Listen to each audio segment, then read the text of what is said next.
હવામાન સમાચારની અંદર ફરી એક વખત આપનું હાર્દિક સ્વાગત છે। આજે મિત્રો 4 ફેબ્રુઆરી અને વાર થયો છે બુધવાર। આજના દિવસે ઉત્તર ભારતના જે વિસ્તારની અંદર બરફની વર્ષા થઈ રહી છે એટલે કે હિમવર્ષા થઈ રહી છે તેના કારણે મધ્ય ભારતમાં વેસ્ટર્ન ડિસ્ટર્બન્સ જોવા મળી રહ્યું છે। આ વેસ્ટર્ન ડિસ્ટર્બન્સની અસર એક તો ગુજરાત તરફ થવાની છે। તમને અહીંયા મેપના માધ્યમથી દર્શાવી દઈશું। આ વેસ્ટર્ન ડિસ્ટર્બન્સ મધ્ય ભારતમાં થયું છે તેની અસર ગુજરાતમાં થશે, સાથે પશ્ચિમ બંગાળમાં થશે અને દક્ષિણ ભારત તરફ થવાની છે। 3 દિશા તરફ આ વેસ્ટર્ન ડિસ્ટર્બન્સની અસરના કારણે વાતાવરણની અંદર સતત પલટો આવતો જોવા મળી રહ્યો છે। અત્યારે ગુજરાતનું વાતાવરણ જુઓ તો મિત્રો બપોરે જે છે એ ગરમીનું પ્રમાણ વધારે પડતું જોવા મળતું હોય છે, એટલે કે ગરમ વાતાવરણ ગુજરાતમાં બપોર સમયનું જોવા મળી રહ્યું છે। વહેલી સવાર અને સાંજનું જે વાતાવરણ છે મિત્રો ઠંડીનું છે, પરંતુ બપોર સુધીનું વાતાવરણ એટલે કે બપોરના તમે જોઈ શકો છો એ પ્રમાણે 11 વાગ્યાથી લઈ અને બપોરના 3 વાગ્યા સુધીનું વાતાવરણ ગરમીનું જોવા મળી રહ્યું છે। હવે આ વેસ્ટર્ન ડિસ્ટર્બન્સની જે મોટા પાયે અસર દર્શાવવામાં આવી રહી છે તેના કારણે આ વેધર એનાલિસિસના ફોરકાસ્ટની જે માહિતી છે એ પ્રમાણે આપણે આગાહી મેળવશું। સાથે આપણે એ પણ જણાવી દઈશું કે ઉત્તર ભારતની અંદર જે અત્યારે હિમવર્ષા થઈ રહી છે શું તેના ઠંડા પવનો ગુજરાતને અસર પહોંચાડશે? શું અત્યારે મિત્રો માવઠાના વરસાદ છે પડી રહ્યા છે? હા મિત્રો, ગુજરાતમાં એકાદ બે વિસ્તારની અંદર માવઠાના વરસાદ પણ છે એ જોવા મળ્યા છે। આજે 3 ફેબ્રુઆરીના રોજ જે માવઠાની અસર હતી એ જ આજે 4 ફેબ્રુઆરીના રોજ છે એ માવઠાની અસર રહેલી છે, જેમાં મધ્યપ્રદેશ અને બોર્ડર લાગુના વિસ્તાર, ગુજરાતના બોર્ડર લાગુના વિસ્તારમાં દાહોદ છે, ઉપલેટા છે, આવા વિસ્તારની અંદર વરસાદની આગાહી હતી। આ સાથે મહારાષ્ટ્ર અને ગુજરાતના દાહોદ, બોટાદ અને જે જસદણના વિસ્તારો છે તે વિસ્તારો અને દક્ષિણ ગુજરાતના 2 થી 3 એવા વિસ્તારો છે કે ત્યાં અત્યારે વાતાવરણની અંદર પલટો જોવા મળ્યો છે। તેના વિશેને પણ આજે આપણે છે મેપમાં માહિતી મેળવશું। આજે તમને 4 ટોપિક વિશે છે એ માહિતી આપવાની છે। પ્રથમ જે ટોપિક હશે એ છે મિત્રો ઠંડીનું પ્રમાણ છે કેટલા દિવસ સુધી ચાલશે। બીજી જે ટોપિકની માહિતી છે એમાં તમને જણાવી દઈશું કે ઉત્તર ભારતની અંદર જે બરફ વર્ષા થઈ રહી છે એટલે કે હિમવર્ષા થઈ રહી છે તેના કારણે ગુજરાત રાજ્ય ઉપર વાતાવરણ આગામી તારીખ તમે જોઈ શકો છો એ પ્રમાણે 5 ફેબ્રુઆરીથી લઈને 10 ફેબ્રુઆરી વચ્ચેનું એટલે કે આગામી 5 દિવસનું વાતાવરણ છે એ કેવું રહેશે। અને ચોથું અને અંતિમ માહિતી તમને એ પણ જણાવી દઈશું કે ખરેખર અરબ સાગરની અંદર જે દરિયાકાંઠાના વિસ્તારો છે તેમાં અત્યારે વાતાવરણનો જે પલટો આવ્યો છે તે સૌરાષ્ટ્ર ઝોન, પશ્ચિમ ઝોન અને ખાસ કરીને ભાવનગરથી દ્વારકા સુધીના જે દરિયાઈ પટ્ટો છે એ વિસ્તારોની અંદર વાતાવરણની અસર છે કેવી રહેશે। આ દરેક માહિતી અને દરેક આગાહી તમને આજના વિડીયોની અંદર જણાવવાની છે।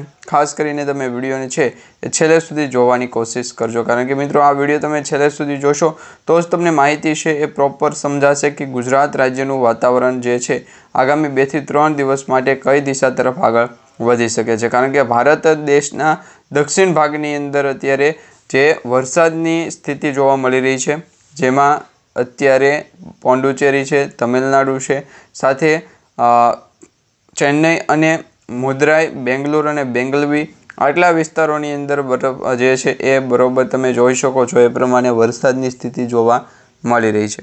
પરંતુ જે વાતાવરણની અંદર જે ફેરફાર થયો છે એના વિશેની માહિતી તમને જણાવી દઈએ। હાલ મિત્રો જે નાવકાસ્ટની આગાહી છે એ અહીંયા તમે જોઈ શકો છો કે ગુજરાત રાજ્યનું નાવકાસ્ટ કઈ દિશા તરફ આગળ વધી રહ્યું છે।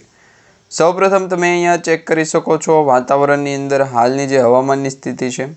અત્યારે કોડીનાર, ગીર ગઢડાના આસપાસના વાતાવરણમાં સ્પષ્ટ પલટો જોવા મળી રહ્યો છે, એટલે કે આ જે વિસ્તારો છે તે વિસ્તારોની અંદર વાતાવરણની અસર છે જોવા મળી રહી છે। સ્પષ્ટપણે તમે જોઈ શકો છો કે ત્યાં માવઠું છે એ પહોંચી ગયું છે, એટલે કે માવઠાના કારણે વાતાવરણની અંદર છે એ ભેજવાળું વાતાવરણ, વરસાદી ઝાપટાનું વાતાવરણ જે છે એ ગીર ગઢડા અને કોડીનાર જે સોમનાથ અને ઉના લાગુના વિસ્તારોની અંદર છે જોવા મળી રહ્યું છે। બીજી તરફ છોટાઉદેપુર, વડોદરા આસપાસ વાદળછાયું વાતાવરણ છે એ જોવા મળી રહ્યું છે। તો એ સાથે મિત્રો દક્ષિણ ગુજરાતના પણ 2 થી 3 એવા જિલ્લાઓ છે કે ત્યાં માવઠું જે છે એ વાદળછાયા વાતાવરણ સ્વરૂપે જોવા મળી રહ્યું છે। હવે તમારે વિસ્તારની અંદર એટલે કે તમારા જે જિલ્લાઓ છે એની અંદર અત્યારનું વાતાવરણ છે કઈ દિશા તરફ આગળ વધી રહ્યું છે એ નીચે કમેન્ટ બોક્સમાં તમે જણાવી શકો છો। જે લોકો અત્યારે છે એ આ જે જિલ્લાઓ દર્શાવવામાં આવી રહ્યા છે, વિસ્તાર દર્શાવવામાં આવી રહ્યા છે, ખાસ કરીને કોડીનાર છે, ગીરગઢડા છે, તેમજ છોટાઉદેપુર અને વડોદરા છે, ત્યાંના જે લોકો હોય તો એ કમેન્ટમાં નીચે જણાવી દો તમારા વિસ્તારમાં વાતાવરણ અત્યારે કેવું છે. અને વધુ નાવકાસ્ટ અને લાઈવ અપડેટ માટે છે તમે અમારી યુટ્યુબ ચેનલ સાથે જોડાઈ જજો. આ સાથે મિત્રો પંચમહાલના વાતાવરણમાં પલટો જોવા મળ્યો છે. શહેરમાં પંથકમાં કમોસમી વરસાદથી ખેડૂતો ચિંતાતુર થઈ ગયા છે. લગભગ વરસાદની સ્થિતિ છે એ જોવા મળી શકે છે. વાતાવરણની અંદર વરસાદ છે એ જામ્યો છે. મિત્રો અત્યારે પંચમહાલ જિલ્લામાં આજે વહેલી સવારથી વાતાવરણમાં મોટો પલટો આવ્યો છે.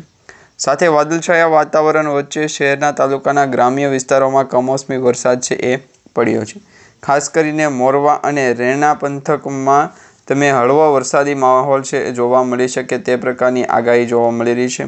ગુજરાતનું હવામાન તો હજી 1-2 દિવસ સુધી વાતાવરણની અંદર જે પરિસ્થિતિ સર્જાની છે એ પ્રકારે જોવા મળશે, પરંતુ ખેડૂતો ઉપર તેની અસર શું થશે? સૌથી મહત્ત્વની બાબત એ છે જેમાં અત્યારે ખેડૂતો ઉપર જે અસર થવાની છે તેમાં ભર શિયાળે પડેલા વરસાદથી જનજીવન ઉપર અસર થશે. ખેડૂતોએ જે શિયાળુ પાક એટલે કે રવિ પાક માટે ઘઉં, મકાઈ અને તમાકુ જેવા પાકોનું નુકસાન છે એ થવાની અત્યારે ભીતિ સેવાઈ રહી છે. તૈયાર થવા આવેલા પાક ઉપર પણ માવઠા પડતા ખેડૂતો માટે આર્થિક નુકસાનીના આશંકાની ચિંતાઓ છે એ ચિંતામાં પરિવર્તિત થઈ ગઈ છે. એટલે ખેડૂતો માટે પણ મહત્ત્વના સમાચાર છે કે ખેડૂતોને નુકસાન થવાના સંકેતો દર્શાવવામાં આવી રહ્યા છે. સાથે ગુજરાતનું હવામાન જે છે એ વાદળછાયા વાતાવરણ વચ્ચે પંચમહાલ જિલ્લા એટલે કે ઉત્તર ગુજરાતના જે જિલ્લાઓ છે એ જિલ્લાઓની અંદર વધારે પડતી વરસાદની સ્થિતિ જોવા મળી રહી છે. અને આ જ પ્રકારે ગુજરાતનું હવામાન છે એ પણ બદલાતું જોવા મળી રહ્યું છે. પંચમહાલ જિલ્લામાં આજે વહેલી સવારથી જે વાતાવરણમાં પલટો નોંધાણો છે એમાં વાદળછાયા વાતાવરણ વચ્ચે મિત્રો શહેરના ઘણા બધા તાલુકાઓ, ગ્રામ્ય વિસ્તારોમાં કમોસમી વરસાદ છે એ જોવા મળ્યો છે. એટલે ગુજરાત રાજ્યની અંદર વરસાદ શિયાળાની ઋતુમાં પણ પડતો જોવા મળી રહ્યો છે. અને હજી પણ 1-2 દિવસ પછી વાતાવરણ બદલાતું જોવા મળશે. એટલે કે 7 ફેબ્રુઆરીથી લઈ અને ઠેક મિત્રો 13 ફેબ્રુઆરી સુધીનું જે હવામાન છે ગુજરાતનું એ પણ બદલાતું જોવા મળશે. એટલે કે વાતાવરણની સ્થિતિ છે એ બનશે અને આ જ સ્થિતિ છે એ ગુજરાતને અસર પહોંચાડતી જોવા મળી રહી છે. લગભગ 1-2 દિવસ પછી ગુજરાતમાં જે છે એ ફરી વખત કમોસમી માવઠાની સ્થિતિ છે એ જોવા મળશે. મિત્રો અહીંયા તમારા સ્ક્રીન ઉપર થોડાક સેટેલાઇટ ઇમેજ તમને દર્શાવવાની કોશિશ કરીશું. તેમાં સમજાવવાની પણ માહિતી આપીશું કે આપણો આ જે ભારત દેશ છે, ભારત દેશનો જે નકશો છે તેમાં સ્પષ્ટપણે તમે જોઈ શકો છો. આ નકશાની અંદર, આ મેપની અંદર જે છે એ ગુજરાત રાજ્ય અહીંયા આવેલું છે, તેમજ પશ્ચિમ બંગાળ અહીંયા આવેલું છે. આ મિત્રો દક્ષિણ ભારતનો વિસ્તાર છે. તો અહીંયા તમે સ્પષ્ટપણે જોઈ શકો છો મધ્ય ભારતથી લઈ સૌરાષ્ટ્ર, મધ્ય ભારતથી લઈ અને પૂર્વ ભારત અને પશ્ચિમ ભારત, આ બંને જે ભારતના ભાગ છે વેસ્ટ અને ઈસ્ટ, તો આ બંને ભાગની અંદર તમે જોઈ શકો છો એ પ્રમાણે વાતાવરણ ચોખ્ખું છે. પરંતુ દક્ષિણ ભારત અને ઉત્તર ભારતના જે વિસ્તારો છે ત્યાં વાદળોનો ઘેરાવો જોવા મળી રહ્યો છે. સેટેલાઇટ ઇમેજના માધ્યમથી આપણે જોઈ રહ્યા છીએ એટલે તમને સ્પષ્ટપણે દેખાશે કે ઉત્તર ભારતના જે વિસ્તારો છે જેમાં જમ્મુ અને કાશ્મીરથી લઈ અને ખાસ કરીને ચાઇના સુધીના વિસ્તારો છે એ વિસ્તારોની અંદર શ્રીનગર છે, તેમજ નેપાળ છે, બાંગ્લાદેશ છે, આવા જે ભારત દેશની નજીક આવેલા દેશો છે ત્યાં પણ બરફની વર્ષા એટલે કે વાદળછાયું વાતાવરણ વચ્ચે જે છે એ પશ્ચિમી વિક્ષેપોના કારણે આ સ્થિતિ છે જોવા મળી રહી છે. હવે મિત્રો અહીંયા તમે નીચે જોઈ શકો છો મધ્ય ભારત તરફ એક સિસ્ટમ વેસ્ટર્ન ડિસ્ટર્બન્સના કારણે છે જોવા મળી રહી છે ને તે સીધી જ ગુજરાત તરફ આગળ વધતી જોવા મળી રહી છે. પરંતુ પાકિસ્તાન તરફથી પણ એક સિસ્ટમ છે એ આવશે, એ રાજસ્થાન તરફ જશે. પરંતુ જે વેસ્ટર્ન ડિસ્ટર્બન્સ મધ્ય ભારતમાં જોવા મળી રહ્યું છે તેની સીધી અસર છે એ અહીંયા તમે સ્પષ્ટપણે જોઈ શકો છો. એક તો ઉત્તર ભારત છે, મધ્ય ભારત છે અને દક્ષિણ ગુજરાત. ઉત્તર ગુજરાત, મધ્ય ગુજરાત અને દક્ષિણ ગુજરાતના જે જિલ્લાઓ છે દાહોદથી લઈ અને વડોદરા છે, વલસાડ છે, છોટાઉદેપુર છે, દમણ અને દાદરનગર હવેલીના વિસ્તારો છે. આ સાથે મિત્રો અત્યારે તમે પંચમહાલ લાગુના વિસ્તારોની અંદર તો વરસાદ પડ્યો છે ગઈકાલના રોજના જે સમાચાર છે એ પ્રમાણે. પરંતુ હજી 1-2 દિવસની અંદર ગુજરાતના ઘણા બધા બીજા અન્ય જિલ્લાઓ છે તેની અંદર પણ વરસાદ પડવાની સ્થિતિ છે જોવા મળી રહી છે. આ જ પ્રકારે ગુજરાતનું વાતાવરણ છે બદલાતું જોવા મળશે. હવે મિત્રો પશ્ચિમી વિક્ષેપના કારણે પશ્ચિમ ઉત્તર પ્રદેશમાં વરસાદ અને કરા પડવાની હવામાન વિભાગ દ્વારા વધુ ખરાબ થયું છે. સફેદ પથ્થરો પડવાની અમરોહા, બિજનૌર, મુઝફ્ફરનગર અને શામલી સહિતના અનેક જિલ્લાઓમાં પાકને નુકસાન થયું.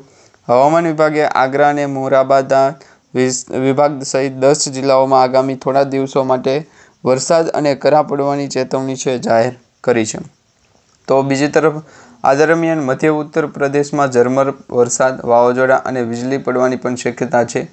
મોટાભાગના જિલ્લાઓમાં ધુમ્મસ છવાઈ ગયું છે. હવે હવામાન વિભાગ દ્વારા મહત્વની આગાહી જે દર્શાવવામાં આવી રહી છે એ આવતીકાલના વિડીયોની અંદર આપણે ફરી એક વખત જાણીશું અને એ માહિતી આપણે મેળવશું.